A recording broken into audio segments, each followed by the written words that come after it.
All right, welcome back. Today, we're doing something really cool. We are going to crack open a single, famous verse from Genesis.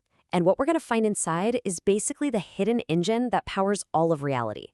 And even more important than that, we're going to show you that there's a driver's seat and it's been waiting for you. Let's get into it.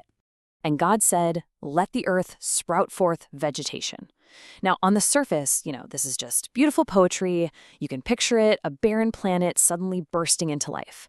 But the mystical sources, they tell us, hold on, you're not just reading a botany textbook here. This is actually the blueprint for two completely parallel spiritual systems that sparked into existence in that very same moment. So here's the big question we're asking today. What if this verse has almost nothing to do with biology and everything to do with spiritual physics? What if these words, grass and herbs, are code for two totally different universal operating systems? One that pretty much runs on autopilot and another that requires a conscious driver, you. So here's how we're going to break this down. First, we'll watch that spark of creation. Then we're going to decode these two hidden spiritual systems. We'll explore the universe's autopilot energy, and then we'll get to the advanced system that you actually control. And finally, we'll pull it all together and reveal your true role as a cosmic engineer and your real place in this incredible design. Okay, section 1, let's just set the scene. It's day 3 of creation. You've got this blank canvas of dry land, nothing's happening. And then the command goes out, let the earth sprout. And bam, the planet just erupts in life. But here's the secret. This isn't just one creation happening, it's two happening at the exact same time in perfect parallel. The Zohar gives us the master key right here. It teaches us a core principle. For every single physical thing that happens, there's a spiritual counterpart.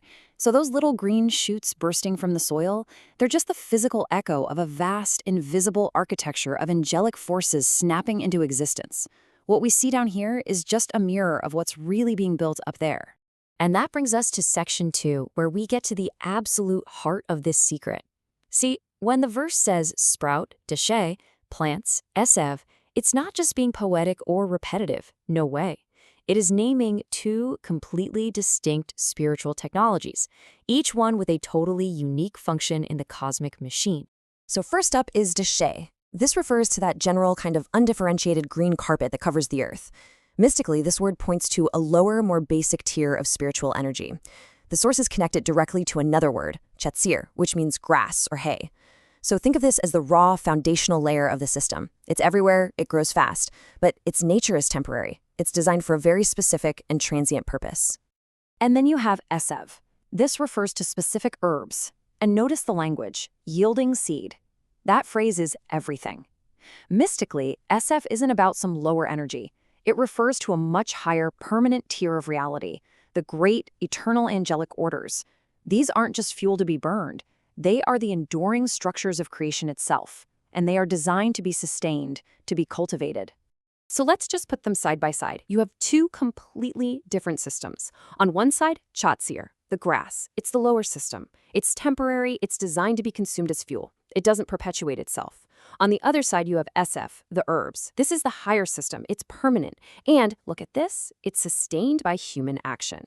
These are the angelic hierarchies designed to last forever. Understanding this distinction is the key to the whole thing. Okay, so let's pop the hood on that first system. This consumable angelic fire. What is it? What is it for? Let's take a closer look. The sources describe these Shetzirat angels in just fascinating detail. They're actually created on the second day of creation, a day of raw, untamed power. The Zohar calls them rulers for a moment. I mean, how amazing is that? They exist for just a flash. Their entire life cycle is to sing one single, pure song of praise to the Creator, and in that very act, they are consumed. Their existence is instantly converted into raw spiritual energy. Their purpose isn't to endure. It's literally to be fuel. So what consumes this fuel? Well, the book of Psalms gives us the clue. He makes grass grow for the beast.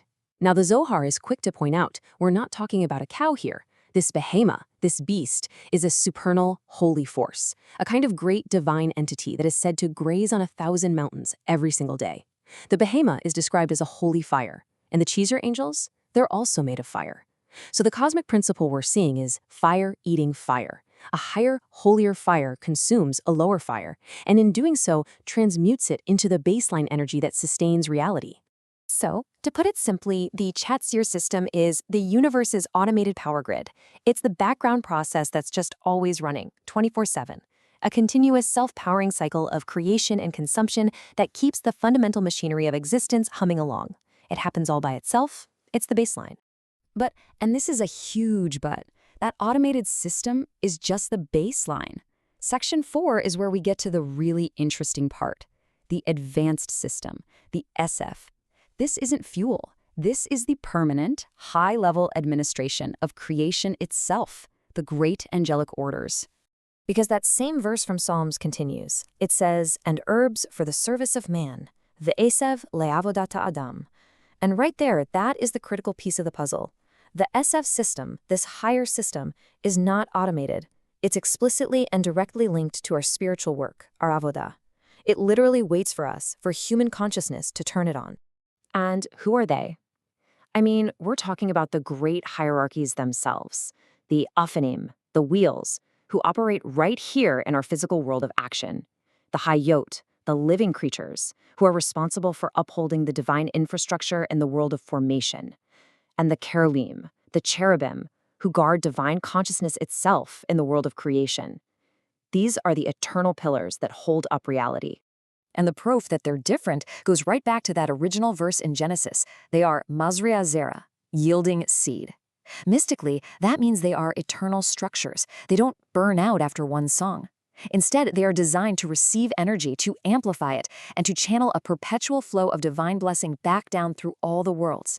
And the key to that whole process, the energy they're waiting for, well, that comes from us.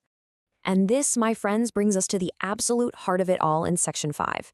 If the grass system is on autopilot and the herb system needs our input, then how do we actually do it? How do we, from right here in our physical world, interact with this incredible supernal machinery? This is where your role as a cosmic engineer really comes into focus. Okay, look, here is the exact mechanical process, step by step. Step 1, it starts with you. The human operator performs avodah, spiritual work. This could be prayer, a conscious good deed, focused intention, you name it. Step 2, that spiritual energy you just created ascends from our physical plane, which is called Malkut. Step 3, it rises up and directly feeds and empowers those Esev angelic orders. They literally receive this energy and it perfects them. And then step 4, in response, these now empowered angels can open the channels for a much greater flow of divine blessing, what we call Shefa, to pour back down into creation. And the result? Step 5 is that it manifests in our world as actual physical sustenance, as bread from the earth. Let's try to picture this with a few analogies. First, a tech analogy. Think of the Chatzir angels as your computer's operating system, all those background processes just humming along, keeping the lights on. But your avodah, your focused prayer or action, that's the user command. You are double-clicking the icon to launch the powerful advanced applications, the SF hierarchies, that can actually get the big jobs done. Or hey, what about a video game analogy? The Chatzir system is like the basic resources that just trickle into your inventory automatically over time. It's nice, but it's slow. Your avodah, on the other hand, is like you actively going out and completing a major quest or making a special offering at a secret altar. That one single conscious action doesn't just give you a few more resources. It summons and empowers your elite, high-level allies, the Esev angels, who can come in and fundamentally change the game on your behalf. And one more, let's call it the cosmic engineering analogy. Imagine the entire universe is a vast energy pipeline.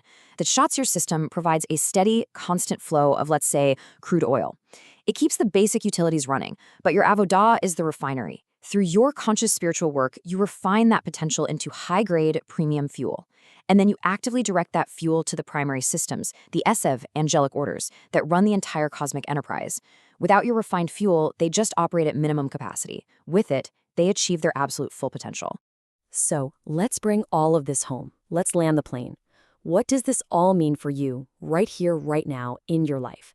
It means you have to understand your absolutely central role and your truly awesome responsibility in this integrated cosmic system. Look at this. This is the entire feedback loop. And what is the most crucial point? Where does it start? It begins right there with slice number 1, human avodah.